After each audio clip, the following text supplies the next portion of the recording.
Hello everyone, welcome to this Mount&Blade Warband Brytenwalda mod Let's Play. My name is Catapractoy, and this is my first Let's Play. I have chosen Warband as my first LP because I really like the game. And actually I have never played the Brytenwalda modification because my previous computer couldn't really handle it, but right now I just got my hands on a new computer, so I can play it finally. And I'm just going to turn down the music volume a bit here to make sure that everyone can hear me. Yeah, so let's get started. Warband then. I have a few other ideas for LPs as well. For example, the third game in the Mount&Blade series called Fire and Sword, with the Fire and Sword. And I would also like to do some Arma 2 videos, perhaps single player and multiplayer, and a few other games. But yeah, let's get started with this one. So again, when you come into this game, you have the character creation, and this is new for Brytenwalda, the prelude. I'm basically telling you the backstory of the world that you're going to play in. The original Warband is set in a fantasy world with well, made-up nations, but this mod takes you back to England before the medieval times. So yeah, I'm just gonna take some time here and read this one.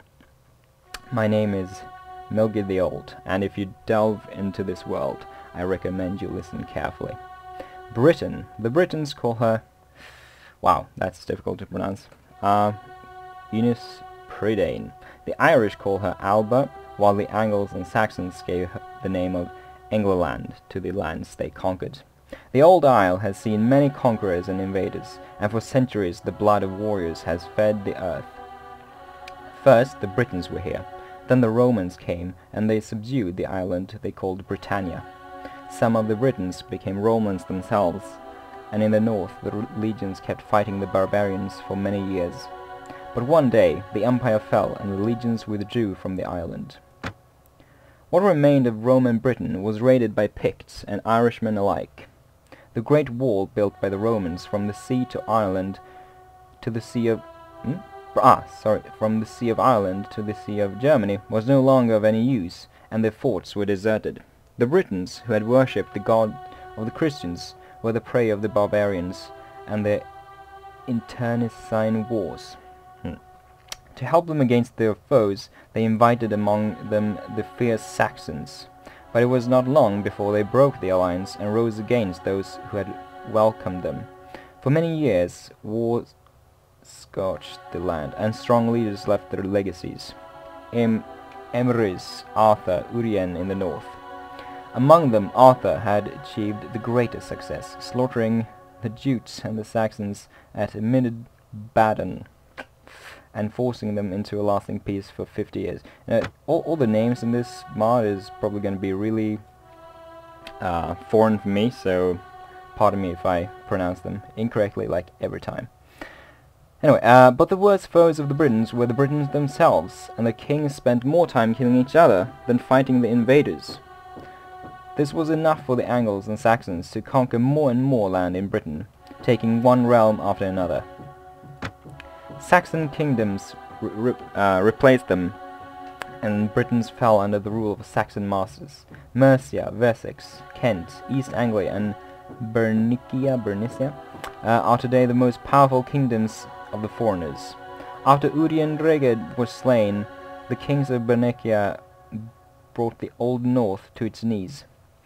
That was so until Cadwallon of Gwynedd and Penda of Mercia joined forces and crushed the Angles of Bernicia and Deira and killed the Brytenwalda Edwin at Hethfelth.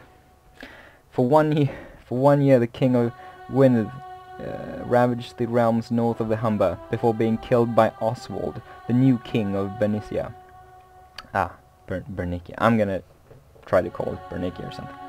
With his Briton allies Cadafal of Gwynedd and Cadwallon Penguern, Penda, the pagan king of Mercia, is gathering his 4 bands for a new campaign against the Benithians. Damn. From the far north echoes the clash of swords between the Scots of Dalriada, the Picts of Fortriu, and the men of Alt Cluit. In the south, the Britons of Demonia and Gwent are facing the threat of the Gaewissae and Huique. Yeah. The Warlords of Ireland are fighting each other to become the new Ard Rur. My story is not over, warrior. It is for you to continue, to become a warlord praised by the bards for centuries to come, to lead this island to its fate. Once again, women shall be widowed, and horses carry arms instead of hay. Again, the echoes of shouts from assaulting warriors shall fill the air, and the earth lie barren before scattering armies. Again, mortal enemies shall rise, equipped in armor. Ravens are calling, wolves are howling, spears clash, and shields answer. Very nice. Right, so, Brytenwalda, yeah. What I gather from the, well, when I downloaded the mod is that Brytenwalda means like the almighty leader of Britain, or Britain.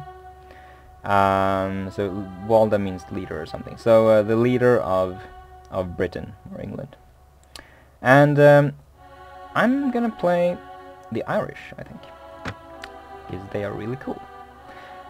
In the first centuries after the departure of Roman troops, the ancient province of Britannia faced one of the biggest threats in its history. Taking advantage of the weakness of Britain, the Irish from the west and the Picts from the north threw themselves in like wolves onto prey to loot the remains of a once wealthy empire. From Europe, several Germanic peoples arrived, Jutes from Denmark, Angles and Saxons, and to a lesser extent Lower Frisians and other tribes. First came the warriors, thousands of them, invited by the Britons to help them against the raiding Picts and Irish. But the Anglo-Saxons rebelled and subdued the ground with anger and fire. Then came whole families, settlers of the new kingdoms created by the warriors. Conquered Britons adopted their cultures and language. This is the origin of what will become England. By the 7th century, the Anglo-Saxons ruled the eastern half of the island, and mighty kingdoms clashed together. The strongest king among the Angles and Saxons was known as Brytenwalda, here it comes, master of Britain. In the year 636 AD, the title was held by Oswald, king of Bernicia, the northernmost kingdom of the Angles. The Britons of Gwynedd wanted to take revenge on him for the death of their king Cadwallon, and the pagan king Penda of Mercia wanted to take his power. It is a heroic age, a time of fear and steel, a time that many do not know, but can now stir their interest. Brytenwalda team brings you the 7th century, the Dark Ages, attempting to recreate it as closely as the video game allows. We have for you a time machine. If what we've been told you excites eagerness, and curiosity has not deserted you, go forth and explore. Maybe if you're lucky enough, history will record your footsteps, and your story will be told as we today speak of Arthur. Indeed, indeed. Very nice. Okay, so finally, character creation. So as I mentioned before, I'm gonna be Irish. You can choose basically any people that migrated to Britain. So you got the Angles, Saxons, the Jutes. See, I have no idea what. Inhabitant of Friesland, Frisian Islands, or other areas inhabited by Germanic people. Right. The Picts, basically modern-day Scotland. The Britons themselves. The Irish, yay. Romans, who are still lingering. I see. Well, I'm gonna be Irish. I said that I hadn't played this game before, but the fact is, I have tried like 3-4 minutes, so I kind of know what kind of character I want to be, but I couldn't really play it. So I could do the character background though, and character creation. Anyway, so you have what your father used to be, and for me, I'm gonna choose free peasant. Basically, my character idea is kind of like Braveheart, but Irish. So yeah, very humble origins, peasants, and let's see, cottager. Yeah, basically living in the woods, cutting trees, stuff like that, I guess. And then my own vocation is also going to be peasant. And my fate, well, for some reason, my beloved fiancée was killed, so I need revenge, and I am torn apart by the loss of her. Right, and my religion shall be... No, wait. Yeah, Celtic Christianity, because that's basically, I think, what dominated Ireland in this time, or not. I don't know. I mean, when you say Celts, you kind of think Ireland, but I mean Wales and stuff is included too. So, but anyway, I'm gonna be Celtic Christianity in any case.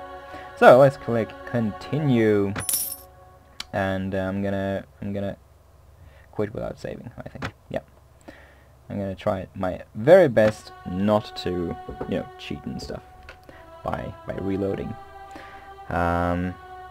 It's a certain charm to you know, sometimes losing and having to restart. It's very frustrating, but yeah, that's life. Anyway, so my starting stats are like these, and oh crap! I was gonna be a tall Irish. I'm not really sure what I became now. Did I become Roman? Damn it. Okay, fine. I'll be normal Irish then. I think you get 8 strength, but 4 agility if you're a tall Irish. But I guess 6 and 7 and 6 aren't that bad. But I'm gonna raise my intelligence, because for every 1 point of intelligence you'll get 1 more skill point. So now I can really level up even before I start the game. So I have a few restrictions set upon myself. Weapon wise, I can only use sword and shield, spear and throwing spears or javelins, or throwing knives, and if I'm really in a dire need. That's it. So I'm gonna go for power strike, which increases your melee attack, and power throw, increasing your thrown attack. I mean damage, sorry. And there's actually one more weapon that I want, and that is the Gallows Glass, because it's a very famous Irish weapon, and that's obviously not the real Gaelic pronunciation, but the English version of it. So if I can find that weapon in game, I don't know if it exists or not, but if I can find it, I can buy that one too, so I can get two-handed weapons. But I cannot use other two-handed swords, like the Scots Claymore. Cannot use that one. Anyway, so sword, shield, spear, throwing spears. So I want power strike, and I want power throw. Power draw is for bows, so I don't need that. I'm not going to use bows. And shield, I'm going to use shield. Athletics is already up quite a lot because of my previous choices, so I can run faster. I cannot use a horse in battle, but I'm allowed to use a horse for traveling. So once I enter battle, I have to dismount. That's my house rule. So I'm not gonna